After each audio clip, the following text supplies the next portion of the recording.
আসসালামু আলাইকুম এভরিওয়ান। তোমার প্রতি অনুভূতি গল্পের দ্বিতীয় পার্ট। 12টার বাসে রওনা দিলাম ঢাকার উদ্দেশ্যে, কিন্তু কোথায় গিয়ে উঠব, ঢাকায় গিয়ে কি করব, খুব চিন্তা হচ্ছিল। কারণ ঢাকা আমি ভালো করে চিনি না, আর কোনো আত্মীয় স্বজনও নেই যেখানে গিয়ে উঠব। ভাবির দেওয়ার টাকাগুলো গুনলাম, 5,000 টাকা আছে এখানে, আর আমার পকেটে 780 টাকা। ভাবি যদি টাকাগুলো না দিত তাহলে তো 2 দিন বেঁচে থাকাও কষ্টকর হয়ে যেত। এমন কোনো কাজও জানি না, সবে মাত্র কলেজে পা দিয়েছি। আব্বুর টাকা পয়সার কোনো অভাব নেই, যার জন্য লেখাপড়াটাও ভালো করে করেছি। পরিবারের সবাই আমাকে অনেক ভালোবাসতো। আমার কোনো দোষ ছিল না, শুধু একটাই দোষ, আমি মিথিলাকে পাগলের মতো ভালোবাসতাম। যখন থেকে বুঝতে শিখেছি তখন থেকেই মিথিলাকে ভালোবাসতাম আমি। একসাথে স্কুলে যাওয়া, খেলাধুলা করা, আমরা ছিলাম বেস্ট ফ্রেন্ডের মতোই। কিন্তু যখন মিথিলাকে স্কুলের এক বড় ভাই ফলো করতে শুরু করে, আর মিথিলা যদি সম্পর্কে জড়িয়ে যায়, সেই ভয়ে সুমিয়াপুর বিয়ের দিনই মিথিলাকে প্রপোজ করে বসি। কিন্তু মিথিলার সাথে সাথে এই কথা আমার আব্বুকে জানিয়ে দেয়। আব্বু আমাকে সেই দিন অনেক মারে, তখন নবম শ্রেণীতে উঠেছি মাত্র।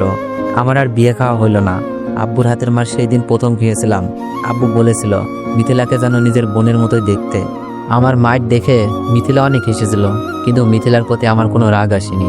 বিয়ের দিন সুমি আপুর সাথে যাওয়ার জন্য বলেছিল আপু, আমিও প্রিপারেশন নিয়ে রেখেছিলাম, কিন্তু আমার আর যাওয়া হলো না, মিথিলাই গেল।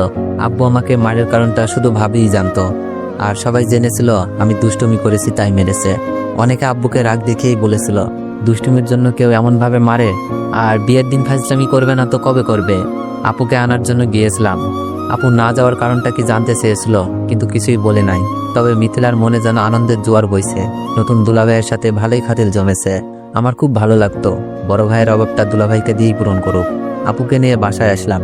দুলাভাইয়ের সাথে আমারও ভালো সম্পর্ক গড়ে উঠেছে। খুব ভালোই যাচ্ছিল দিনগুলো, কিন্তু বারবার মিথিলাকে আমার মনের কথা বলার চেষ্টা করেছি। মিথিলা বলতো আমি তোকে শুধু ভাইয়ের মতোই দেখি।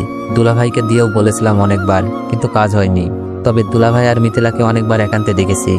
মনে হচ্ছিল প্রেমিক প্রেমিকা বসে প্রেম করছে, কিন্তু আমি তখন এইসব নিয়ে ভাবি নাই, কারণ মিথিলা দুলাভাই এমন না। পরবর্তীতে এমনই হলো। হঠাৎ মোবাইলের মেসেজ টিউন বেজে উঠল। কল্পনা থেকে বাস্তবে ফিরে আসি। মিথিলার নাম্বার থেকে মেসেজ। কি লিখেছে?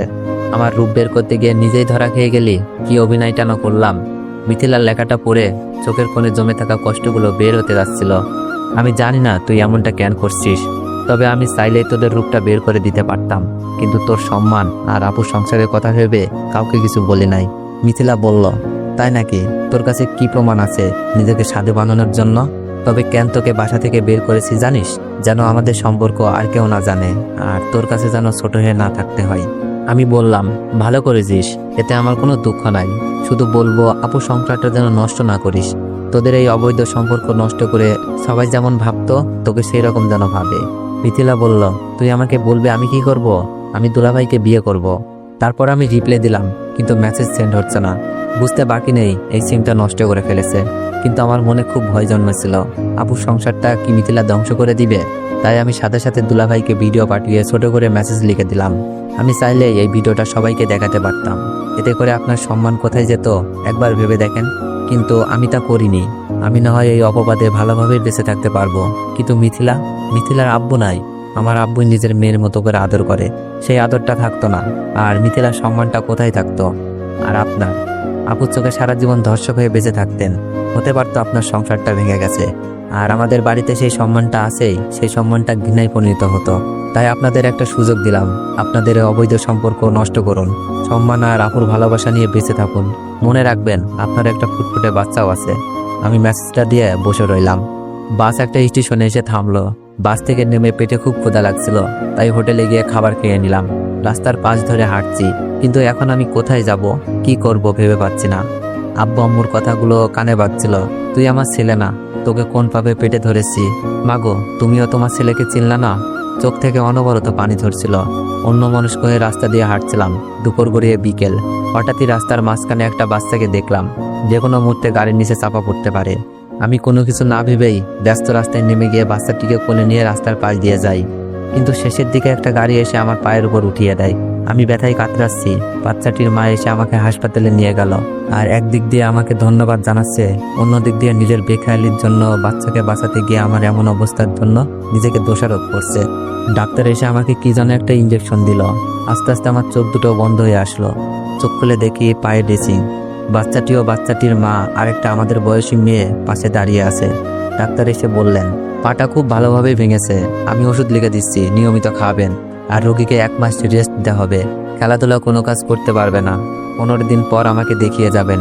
ডাক্তার প্রেসক্রিপশন ধরিয়ে দিলেন। বাচ্চার মা বললেন, আমার জন্য আজ তোমার এত বড় ক্ষতি হলো।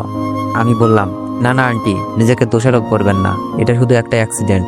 আন্টি বললেন, আচ্ছা তোমার বাসা কোথায়? তোমার ফ্যামিলির কারোর নাম্বার থাকলে দাও, আমি তোমার মা বাবাকে আসতে বলি।